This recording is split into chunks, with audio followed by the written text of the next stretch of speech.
I think in Women in Love, Billy really captured the essence of Lawrence's love of nature.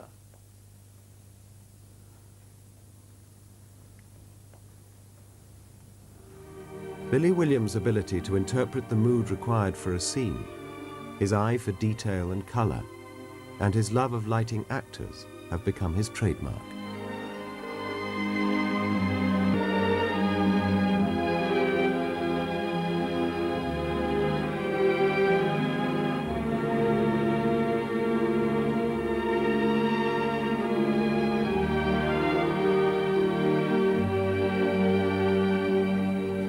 My father was a cinematographer, and so from a very early age, for as long as I can remember, I've been associated with film and cameras.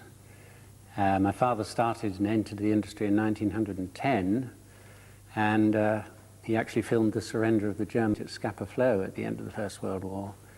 So when I left school, I joined him as his assistant, working in documentary films and training films during the end of the war. But my ambition was always to get into feature films. And my first feature film in colour came along, and I thought, hey, Billy would be terrific in this. And so Harry Saltzman was the producer of the Bond films. I'm lucky, I said, please look at this guy's show reel. And of course he did, and he was blown away by it, terribly impressed. But he would never admit it, and he said reluctantly at the end of the showing, I'm going to give the boy a chance. I think working with Ken Russell was the big break for me, with $1 Billion Brain, which we shot at Pinewood and in Finland. And I mean, I was really in the deep end, and I'd never worked in a major tour, and I found it quite daunting going onto these huge sets and wondering how I was going to photograph everything. These are just some of the highlights of Billy's career. We had a very good experience finally when he agreed to do the picture, which he was reluctant to do at first because of the nature of the beast. Billy's soft-spoken, fairly undogmatic personality, which actors like, and they feel comfortable with him. I enjoyed working with John. He was very stimulating. He knew what he wanted. And he also knew if the scene wasn't looking quite right, if he felt that something wasn't quite right with the lighting, he'd draw my attention to it, and we'd discuss it, and I'd perhaps make an alteration.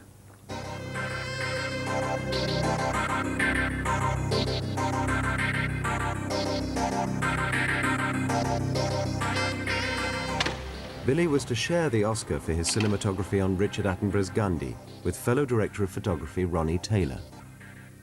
Well, it was a great honour to win the Oscar, yes, and it was a marvellous experience going to India for the first time and telling the story of Gandhi, because he had such great influence on history, and it was a really stimulating experience, and I wouldn't have missed it. And there were so many huge crowd scenes in Gandhi that you know, to have the screen filled with hundreds of wonderful faces was really great. I remember when I was younger going to see the Ken Russell films. I love Ken Russell. He was a complete lunatic, but the visual extravaganza of everything was just amazing. And you think that, I think all the things that he did with Billy Williams must have been completely on Ken's wavelength, because Ken's stuff actually subsequently, with all of his imagination, which is quite considerable, never really was quite as good as he did with Billy Williams. Beautiful work, really brilliant.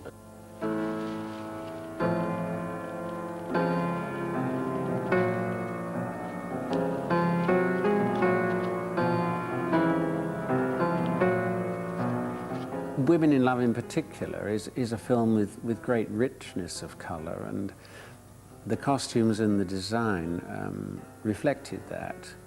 We were looking for richness. We weren't looking for a muted, diffused look.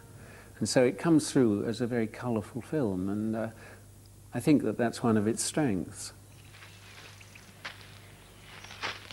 Birkin, played by Alan Bates, runs naked through the forest, and that was very tricky to light.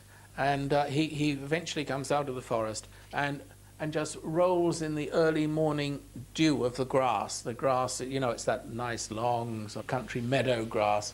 And he wipes himself with the dew grass, which Billy beautifully backlit. It looks like molten gold. And that's almost a throwaway device in a way, but I wonder how many other cameramen would have thought of that and done it, because it brings magic to the scene.